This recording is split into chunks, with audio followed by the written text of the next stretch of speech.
Jamie here. Welcome to Satellite Stories, where we interview those who have encountered Jesus through video games and nerd culture. We are part of the LTN Podcast Network, and today we're going to hear another story. Hey friends, welcome to the Satellite Stories podcast. My friend Zach Wilkey is going to be joining us from Project Wilderness. Got a great story to share. And for those of you that are on video, you might see that I'm in a different space than usual. Things might look a little different, sound a little different. We have a young man that I mentor who is going to be living with us for a few months, and he has my office space. We put a bed in there so he gets to sleep and snuggle next to my Tetris machine and under my League of Legends poster. So until he dips out, I'm going to be recording everything from here. So have some grace if you see a dog walk by, or you hear a kid screaming. I got a beautiful family, and you might get to see more of them on accident over the next few episodes. So extend some grace, and I'm looking forward to hanging out with you in this episode. Wilkey, what's up, dude? How are you, man? I'm good. I'm doing good. You doing all right, Jamie? Good. I'm doing well. Actually, what's funny is oftentimes I forget what your actual name is, because you're one of those people whose last name is also your gamer tag, right? Yep. So what do we call you around here? Wilkey or Wilkey. Zach. Okay. Zach's my first name, but Zach. Wilkey has been a thing since high school, and I was never on a team where you were called by Wilkey. It's just everyone looked at me and was like, yeah, that makes sense. And I'm like, well, there's four of me and my siblings, and then there's my parents. So which one are you addressing? But it kind of just sticks. So that's funny. And then because it stuck, you're just like, oh, that's also my gamer tag. Here we go. Yeah. And my last name is not Zeefels, just in case anybody's wondering. That's not my last name. I had it as Wilkey Boy 8 for all the way until I was 24, and then kind of just got to the point where I was like, all right, this is we've aged out of being a boy 6 years ago. There's way too many life experiences to call me a boy anymore, so we're just gonna do Wilkey, and that'll be that's amazing. And why the 8? Just because 8 was a number? I was born 8/28/98, 8 pounds 8 ounces at 8:43. So wow. Okay. Eight's a number. If you're a fan of numerology, which is heresy, then 8 is a really good thing to hold on to. Are you also an 8 on the Enneagram? Yeah, actually 8. Oh, really? Oh, but goodness. I don't. That was I funny. think it's like an 8 and a 1. I don't care for the Enneagram either. That's funny. It's just one of those things to know. No. Yeah. I think it is it's good common language, because there's so many people that like it. My wife is way into it. I'm not really into any personality test, but that is funny that you're also ironically an 8 on the Enneagram. That's fun. Yeah. Well, dude, I'm so glad you're here. You and we met some time ago. I've never had the opportunity to give each other a fist bump or a bro hug, but we will in October. So that'll be fun. Our context has just been talking digitally, talking about video game ministry. I always love when I find other people that are engaged in video game ministry, because that was not the case 10 years ago. I wouldn't just bump into somebody that's like, oh, I do. So why don't you tell us just a little bit about Project Wilderness, this ministry that you started, that you're a part of, and just lay down some groundwork. Who are we talking to, man? Who's Wilkey? What does he do? Right. So Project Wilderness is a gaming ministry, and the mission is to evangelize with esports. The vision that we want to see that with is by planting gaming ministries at churches and at different areas, and training up leaders in the gaming space, in the esports space, to start leading other people to Christ. And so that looks into hosting tournaments at summer camps, hosting tournaments at youth groups. We're trying to develop that youth esports league that I had mentioned to you a long time ago. Yeah. So there's a lot of those things that are kind of slowly falling into place. More about me. I'm a top 15 competitor in Mario Golf. They just had a tournament in the summer while I was doing summer camps that I got 11th in. So that was exciting and that was worldwide. So that was super cool. Right now I'm placed. What Mario Golf is it? Super Rush, the one for the Switch. That's cool. I played a lot of the GameCube one, but that's crazy. Dude, GameCube one's amazing too. That'll really call me back every other day. So, yeah. But there's that. I'm currently ranked 5th in the High Desert for Super Smash Brothers Ultimate, and that's the SoCal Desert area. That's kind of where that is. And then, I play Halo Rec League. I've been asked to be on Call of Duty team. There's a lot of games that I want to play that I have the opportunity to compete in that I've just got to chill out with. So that's kind of me in a gaming sphere. That's what I do. That's cool, man. I love that. I love that. So, what was the first game that you remember latching onto that you're like, wow, I want to compete. I want to play. Super Smash Brothers Melee. Oh, And really? that Okay. was that was before I knew there was any competitive scene. We're talking like 2001 when the game came out. I was 3 years old. My mom took me to Best Buy and was like, "What game do you want?" And I was like, "I want that one." And from there on, it kind of just drove this need to be better than my siblings. And then from there, I was like, I think I could take this to school and beat anyone with. And so I started doing that as well. So that kind of got me latched into the competitive sphere That's for so for a lot cool. of things. Yeah. One thing I remember about Smash Bros. For those that don't know, Smash Bros. Has been a game since like Nintendo 64 days, which means it's kind of old, especially for a competitive game. But what I remember about Smash Bros. Is it's this beautiful game where you play with people on your couch, you play with your siblings, you play with your friends, and you might be the best like in your house. But when you go out and you start playing against other people that have competitive pockets, you realize wow, there's a whole other world to this game. And they're doing things and busting out techniques that you're like, I didn't even know that was possible in the game. So it's one of those games where, like, if you play it in a bubble, like, it almost doesn't matter how good you are until you get out of that bubble and you experience other bubbles, right? Like, I remember that so clearly. So, what was like when you first started getting the competitive scene and you first started hearing about things like wave dashing and stuff? You're like, what is this? Like, what was that moment like when you realized, like, wow, this game is huge? Yeah, yeah. So we had a guy at our church. His client or his tag is NTG, and he loved Melee too. And he helped actually host our first tournament that we ever did. He organized it. He did it, and I was like, this is amazing. And I kind of That's got cool. latched on with hosting those things. But he was like, yeah, have you ever like seen any tournaments? And I was like, no. So he started to show me like, here's the summit. Here's Summit, whatever it is, and here's like Apex 2015. And I started to see like Mango, PPMD, Yeah. Hungrybox, Leffen, all those epic players, and I was like, what in the world am I watching? Yeah, the And first time you so, see the Fox characters wave dash across the map, you're like, what in the world did they just do? right, right. I think there was a point that I didn't know neutral air was a thing, and I was like, what is this Oh, move that everyone's wow. doing? And I was like, oh my gosh, like it opened up my whole perspective, and so I Yeah. realized immediately I wasn't gonna go pro in melee, and so I was like, what's the next Mario best thing that I Golf! could try? Exactly, so but the natural skill and just the amount of hours watched and playing Smash Brothers kind of translated into Super Smash Brothers Ultimate, which is the newest one that was released on the Switch. And so from Yeah. there, like I saw Melee and I was like, cool, would love to watch this. Can't compete in that, no way possible. Well, let's find something that is a good middle ground, and so Ultimate was it. That's so cool. And that's another thing that where video games are a little different than traditional sports. Again, Wilkie, I shared with you, our audience might be people that play video games avidly, people that don't. So for the Right, gamers, they're hearing what I'm about to say and they're like, oh, yeah, duh. But for other people, they're like, oh, I've never thought of that. But sports traditionally, like you might change the size of a court or the height of the net or like move this line here or there. But a couple things about video games. One, the newer video games are updated weekly, if not daily, monthly. Other games like Smash Bros. Aren't updated so much weekly, but they have like new releases every like 5 to 10 years where they'll just come right. out with a whole new game. It's a similar roster, similar experience, same game in theory, but the layout changes completely. So it's not like imagine every 10 years a new basketball court would come out and like the ball would have a new feature. Like what? It's been the same Yeah. game for decades, right?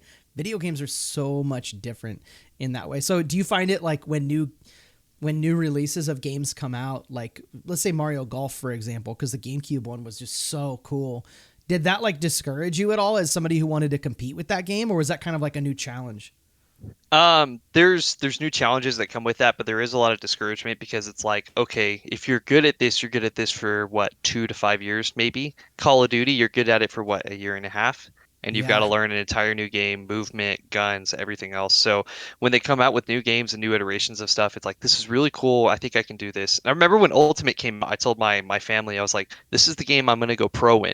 Technically, I was right. It led to a ministry and then career as a coach and winning championships and then back into ministry. And I was like, I did go pro. I won, some money out of this and it was fun. But if they came out with a new Smash game, I'd be like, I've got to relearn everything about dude. this. Like there's some Yeah, fundamentals, but there's a lot that's super technical that you can't do anymore. And so yeah. those challenges are present.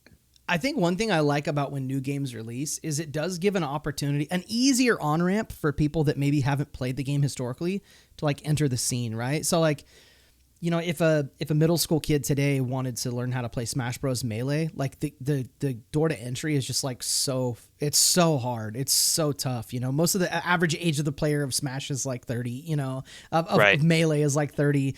The access to it to make sure you have the right controller, the right TV, the right console. It's just a massive barrier to entry. So when Smash Ultimate comes out, it's like, oh, you could play on your Switch. And remember, Smash 4 was on 3DS, which, again, you didn't ideally play that way, but you could. And that was really, really cool. I do think, though, of games like Tetris. So Tetris, like, in the last year or two, like, kids have, like, found new ways to beat the game. Yes. And to, like, get higher scores than have ever been gotten before. So that kind of puts a hole in the theory. But, like, I don't know, man. I think I like when new iterations of games come out. I was saying with Street Fighter, I told you about a guy that was on our podcast previously, David. He works at Satellite Gaming. He's never been a big Street Fighter fan, but with the new Street Fighter, he's picked it up and he's quite proficient at it. Have you touched Street Fighter at all? I did it a little bit. We had a guy named Basically who, when I was coaching this last year at Nelson University, he was like, "Hey, I want to play Street Fighter," and I was like, "All right, on the down low, you're gonna play Street Fighter." But he would host some tournaments in his room, and so I went and showed up to some of those. It was fun. I loved it, loved having it. But there's just a lot of things that I didn't know, and when it comes to me, there are so many games that I kind of have to keep my eye out for with competing and with hosting and doing those things, that I get a very good surface level, and the skill level goes to about halfway, like 50%. If I pick up a controller, I can do well. Anything above that threshold, I really have to put time to break through and do stuff with. Yeah, that makes sense. I before we lose the non-nerdy people, like I'll say before we lose our normies and they turn off the podcast, and we'll transition from there. So, all right, here we go. So before we lose all of the people that are not gamers, again, I like to emphasize every once in a while the difference between video games and traditional sports. Traditional sports, I mean, there are a good like 5 to 10 like popular sports that a student could grow up competing in, could become professional in. There are more than that, obviously. But like video games, I mean, hundreds get released every year, and they all have potential to be like the next esport, right? So with that, we'll make a little bit of a transition here, and we'll kind of say, of all these games, which ones would you say Project Wilderness has used the most for ministry? Super Smash Brothers has to be number one. Number two is Mario Kart. 3 and 4 tie between Rocket League and Mario Golf. And I think that the first two really hit the younger audience as well, and any adult that has played any of those games has some fundamentals they can use, and so they can just hop in and be okay. Mario Golf was more for my streaming and kind of getting into that community and pointing those people to Christ through my streams, and so Project Wilderness in that way used it there. But we're starting to have a lot of online community nights where Rocket League is a thing. We're going to be doing Valorant on October 5th, and then we'll have like Is it a Valorant Minecraft tournament? It's a Val Customs night, and so we'll make some lobbies and sort of start to introduce that competitive aspect. Cool. We have Minecraft Hunger Games. You know, there's a few games we picked out where we're like, this is genius. We can't get rid of this. But Smash right now is the number one thing, and as more people come in and we find more responsibility with some leaders, we'll start handing out those other games, being like, okay, you know, Wilkie covers like these 3, you guys can cover this one, and you can cover this one, and grow those communities, nourish them, and do stuff like that. That's cool. So as you start getting into these games, you know, obviously what comes to my mind is I see how these can all be used for ministry. I've used many of these games for ministry, certainly not Mario Golf. Although I have played some Mario Golf with guys that I disciple in my house on GameCube. So I guess I have used it for ministry. But I think this is where we make the transition to, Wilkie, I want to help people understand, maybe pastors at churches that want to understand video game ministry, or maybe even the skeptics that stumble across the podcast and they go, is this even a thing? What we want to do here is we want to build this library of stories that really help people understand.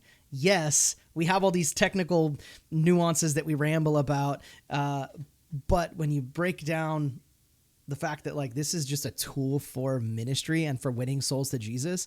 This is where in this podcast we get to just pause and say, okay, prove it. How has this actually worked? So funny enough, you shared a story with me actually just today, and I was like, dude, we got to hear this story. And in and of itself, there may not be a ton of detail to the story, but I think that's how like the gospel is a lot. Like I think of the story of Philip when he encountered the eunuch in the Bible, and he just Right. like read some Old Testament scripture to him, explained it, dunked him, and then he disappeared. Right? Like that's a pretty short story, but it's beautifully impactful, and we can learn a lot from that. So, however long or short this story is, hit us with it, man. Tell us about this recent interaction using one of these games. Right. Can I preference something first? Please, yeah, whatever you'd I like. think I think in any ministry, you're scattering seed on soil, right? And so you'll Yeah, scatter it on the path, it gets taken by ravens. You scatter it among the thorns and it tries to grow up, but it gets choked out. You scatter it along the rocks and it has no root and it gets burned up. And then you scatter it in good soil and it grows and it produces and reaps fruit. I don't amen. think we always get to see the fruit of what we've planted, I'm with right? you. And so when it comes to these stories, we see the fruit that grows and the possibility of it growing, and that's huge to us. That's something we can be excited about because it's really not something we graced with as much as we want. And I think a lot of people think ministry is results based, and to a point it is. We should be winning souls to Christ, but it's not a yeah, this day I did this and tomorrow this person got saved. It's not always Yeah, like that. So with these we don't stories, always get to that's see the fruit, right? Yeah, exactly with yeah, these stories, that's perspective we walk in with. So um, I did a bunch of summer camps. This summer I did about 8 within Texas and California for youth camps, and so we hosted tournaments there, had a good time, and slowly started to get into our local scenes that were in the high desert. And these scenes, these are just communities of people that meet together on a weekly, bi-weekly, or monthly basis to play the video games. And so one of them is called Tuesday Throwdown. And so I went to Tuesday Throwdown, competed, got my butt whooped, and I was like, I don't want that to happen anymore. And so the next week I competed again and started to with a progress little and more increase in practice. skill. Yes, I remember I came home and I was like, I'm gonna put 5 hours of practice in this week and see what it does. Changed my world, changed my entire world of how I actually competed. But while I was there, I was talking to a lot of the people that were competing, and one of them, he connected with me, realized he's pretty high skill level within our area, and so I was like, okay, let's see, let's just nurture this relationship. It grew naturally, and so I was like, I'm not gonna try to shove the Bible down his throat. I'll invite him to church and see what's going on, and we'll move from there. During this time, we also launched our own biweekly community and series, and so that's called Pillar. And so he attended our second pillar and had a tournament there, and comes up to us, he won the tournament, totally destroyed me. I got second, and I was like, the skill level wasn't even right, you just took all of our money. And he went and won it, and I went to go pay him out, and I was like, hey, if you ever want to go to church, this is a wonderful place. Our idea with our ministry is we host these tournaments in churches, so that way Yeah, gamers know like this place is welcoming to you, and it's not just available for when the tournament is. And so we kind of yeah, try to point them and really we really fight the battle on our terms when we have it in a church, when we yeah, have it in those buildings. I think it's really awesome, and going out is great too. But when we point gamers to like these places where you can gather, it's beautiful. So I invited him, and he goes, "Yeah, actually, I go to church with my girlfriend." And I was like, "Oh, that's really cool. That's exciting. Do you immediately I'm like, do you want me to host a tournament at your church? Like immediately my gears are running. I'm trying to think about, how can we do this for him and help him in this way. And he's like, yeah, we'll see. We'll talk about it and we'll move on. So a few weeks goes by and we had another pillar event, and he was there and he got third, didn't seem too happy about it. And mm, I lost to him and the guy who beat him. And so I was like, all right, let me go talk to him because I'm kind of mad too. And I was like, hey, what's going on? You doing all right? It's like, yeah, it's just kind of frustrating. I need to get better, blah blah blah. And I was like, oh yeah, cool. And then I just thought to ask him, didn't have any real intention behind it of being like pointing a question. I was like, hey, have you been in your word at all? Like, what are you reading in your Bible? And he goes, yeah, I've been in it. I was like, oh, okay, so what, like, tell me what chapters you're reading. Like, I just want to hear what you're thinking. And he goes, well, I mean, to be honest, I'm only reading it in church. And I was like, oh, okay. Um, no worries. Do you want some tips on anything to help you read? And he kind of seemed a little enthusiastic about it. And so I was like, you can start with Sweet. Proverbs, read a chapter, because find whatever day of your calendar it is, like Proverbs 28, and you're on the 28th day of the month. There you go, read that. That's you've read your Bible, right? Like a little checklist kind of thing, just to get him in the Just habit get of something reading. going. Yeah, yeah. Exactly, get some momentum. And so I told him that, and then I was like, if you want, I could do a Bible study with you. We can get the YouVersion app. We'll do it digitally and work on it that way. And he was like, "Oh yeah, that sounds cool." During these past few weeks, I'd also been praying to have some sort of way to have discipleship going where it grew naturally. I wasn't forcing anything. I wasn't stretching all my volunteers all over the place, going to 8 different places a week and doing all these things. And so I was like, Lord, I really need you to move in this way. And I felt like He was telling me there was going to be a breakthrough soon. And I was like, okay, whatever you say. I'm trusting you. I'll give it to you. And so the next day after that tournament, that player messaged me and he goes, "Hey, I want to practice with you because I've been getting better. So, it seems like I've got a little more intention of playing the game." He's like, "I want Yeah. to practice with you. We should do this as a Bible study too."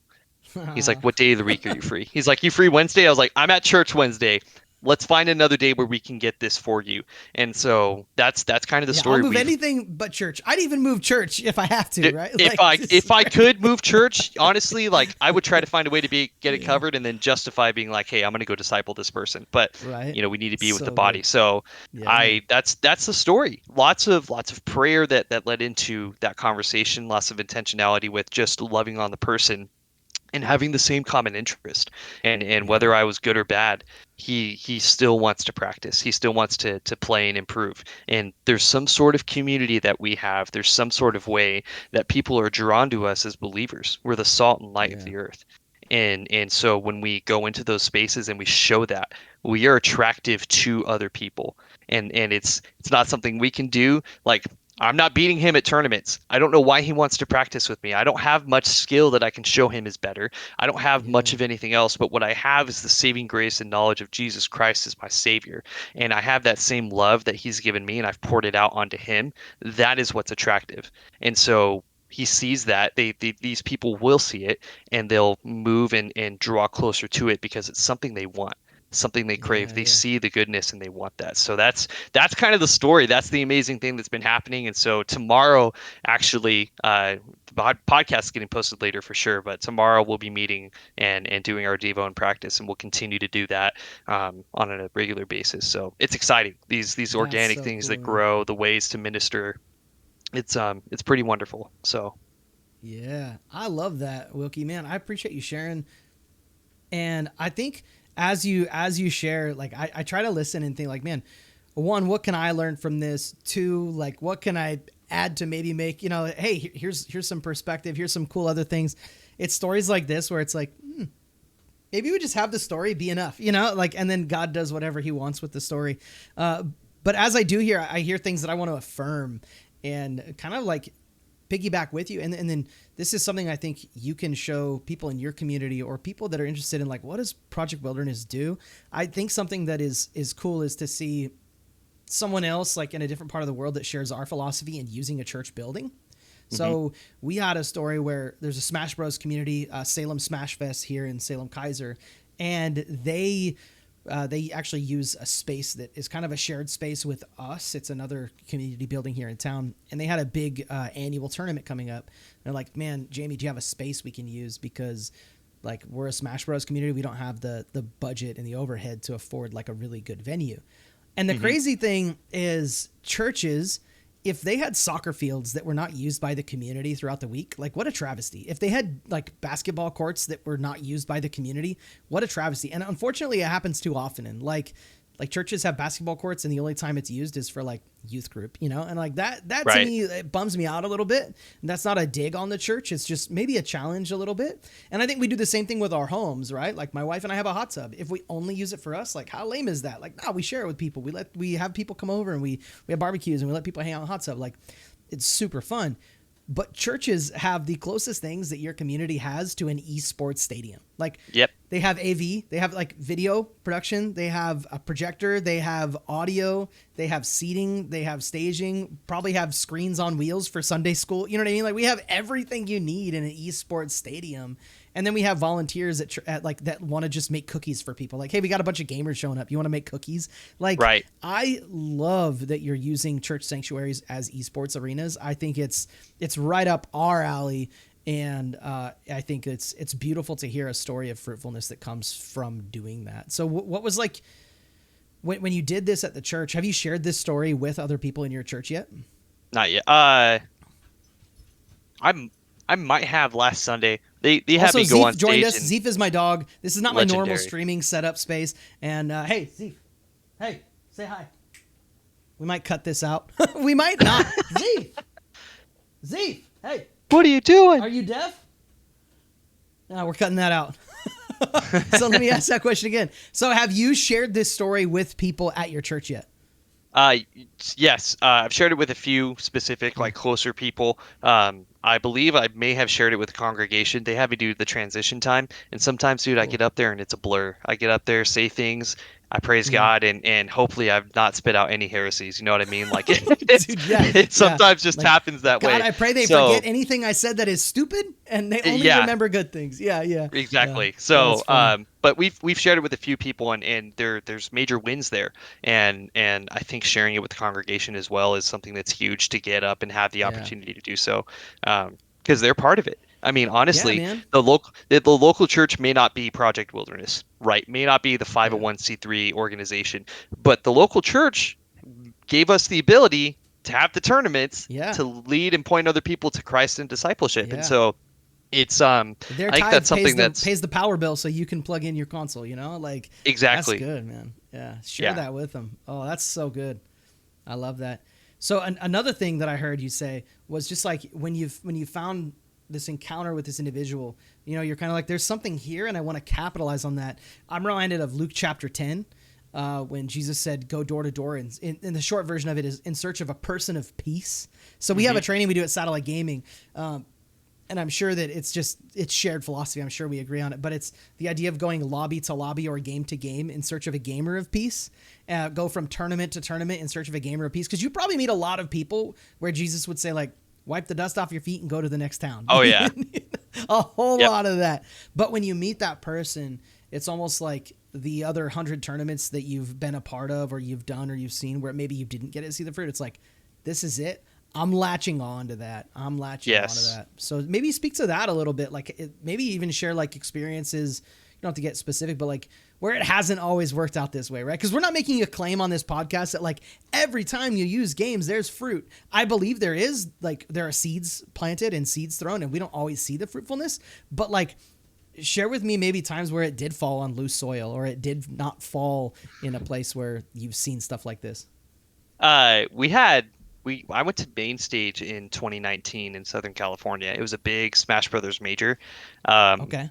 This Did is you when we compete in it? first. Yeah, I did. Whew. Okay. Me and NTG actually played against MKLeo and Glutoni in No doubles. way. And That's so, and sick. they're like top 10 players, top 20 players in the world.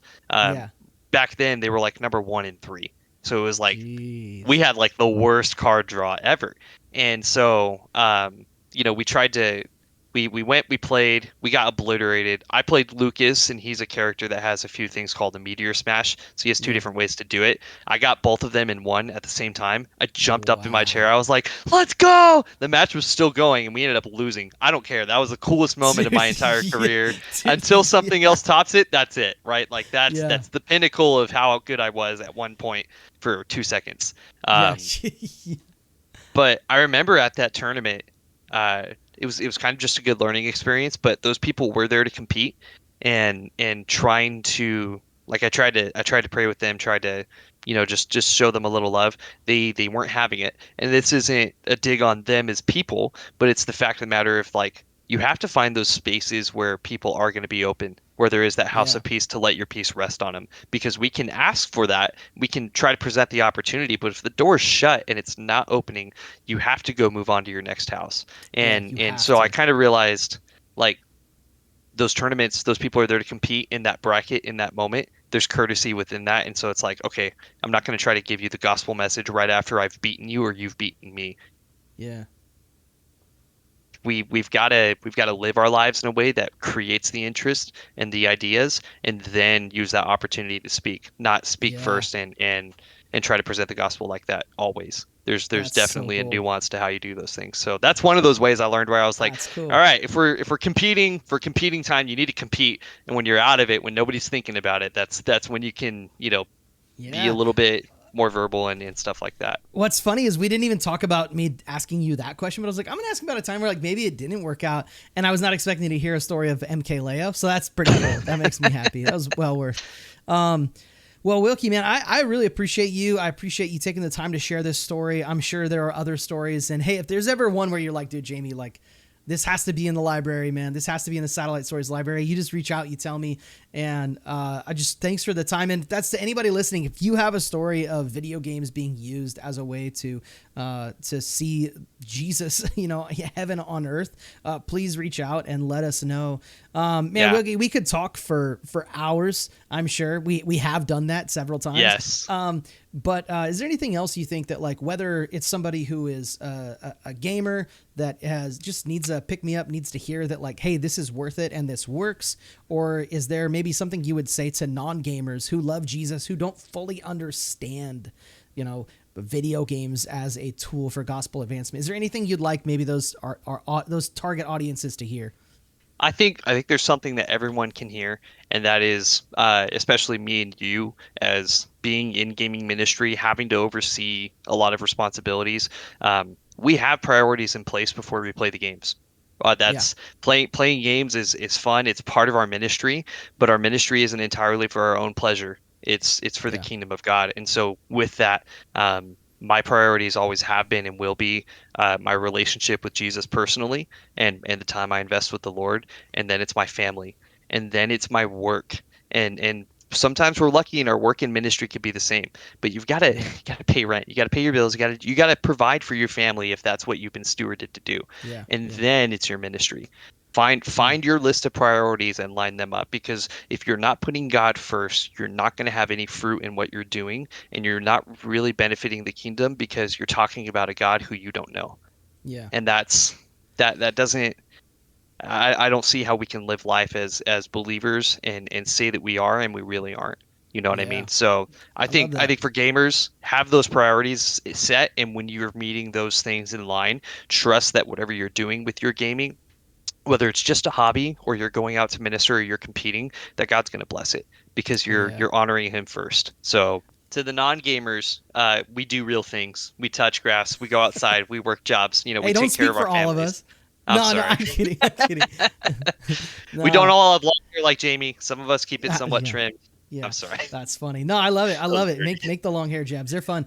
And I will say to your first comment about the ministry side of it, I think to the gamers, like, something that's important to hear is you're not saying that, like, family is not ministry. Your walk with Jesus is not ministry. Your job is not ministry. Those things can be ministry. But if we're going to say that, like, I want to play Fortnite and use it as a tool for ministry, great. Make sure your other things are taken care of, because if you just play Fortnite for 15 hours a day and call it ministry, that's, unless somehow you've raised a full-time salary to do that, like, I don't understand why. So your encouragement is there are other things that have to come before you justify playing games as ministry, right? Just, we have Yes. to do that as followers of Christ. And hear that from both Wilkie and I. Like, we are not the guys that are just, like, playing endlessly and calling it ministry, right? Like when we play video games, sometimes the ministry is I'm getting my alone time, and that Yeah. is solitude, and other times it is